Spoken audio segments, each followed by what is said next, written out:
ആദ്യം ഇപ്പോൾ വരുന്നൊരു വാർത്തയിലേക്കാണ്. ജമ്മു കശ്മീരിൽ അനന്ത്നാഗിൽ വീണ്ടും ഭീകരാക്രമണം. ഒരാൾ കൊല്ലപ്പെട്ടു. മരിച്ചത് ബീഹാർ സ്വദേശിയാണ്. ബൽറാം നെടുങ്ങാടി ഡൽഹിയിൽ നിന്ന് വിശദാംശങ്ങളുമായി ചേർന്നു.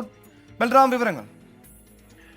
സുഹൈൽ, ഇന്ന് വൈകിട്ടാണ് ജമ്മു കശ്മീരിലെ അനന്ത്നാഗിൽ ഭീകരാക്രമണം ഉണ്ടായത്. ഈ പ്രദേശത്ത് കച്ചവടം നടത്തുകയായിരുന്ന ബീഹാർ സ്വദേശികൾക്ക് നേരെയാണ് ആക്രമണം ഉണ്ടായത്. ബൈക്കിലെത്തിയ ഭീകരർ ഈ ബീഹാർ സ്വദേശികളെ തൊട്ടടുത്ത് വെച്ച് വെടിയുതിർക്കുകയായിരുന്നു എന്നാണ് ദൃക്സാക്ഷികൾ അറിയിച്ചിരിക്കുന്നത്. പോലീസ് ഉടൻ തന്നെ സംഭവ സ്ഥലത്ത് എത്തി.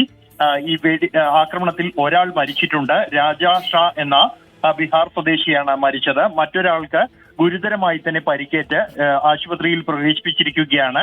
ഒപ്പമുള്ള ബീഹാർ സ്വദേശിക്ക് കഴുത്തിലും വയറിലും വെടിയേറ്റിട്ടുണ്ട്. ഈ അക്രമികളെ പിടികൂടാനുള്ള ശ്രമം ആരംഭിച്ചതായാണ് ജമ്മു കശ്മീർ പോലീസ് അറിയിക്കുന്നത്. ഈ ആക്രമണത്തിന് പിന്നാലെ തന്നെ അക്രമികൾ അവിടെ നിന്നും കടന്നു കളയുകയായിരുന്നു.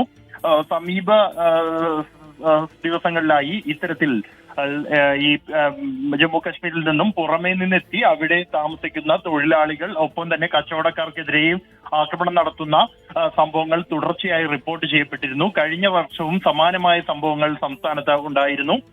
ഈ ഭീകരവാദികൾക്ക് വേണ്ടിയുള്ള തെരച്ചിൽ ഊർജിതമാക്കി എന്നാണ് ജമ്മു കശ്മീർ പോലീസ് അറിയിക്കുന്നത്. ശരി, ബൽറാം നെടുങ്ങാടിയാണ് വാർത്തയുടെ വിശദാംശങ്ങൾ നൽകിയത്.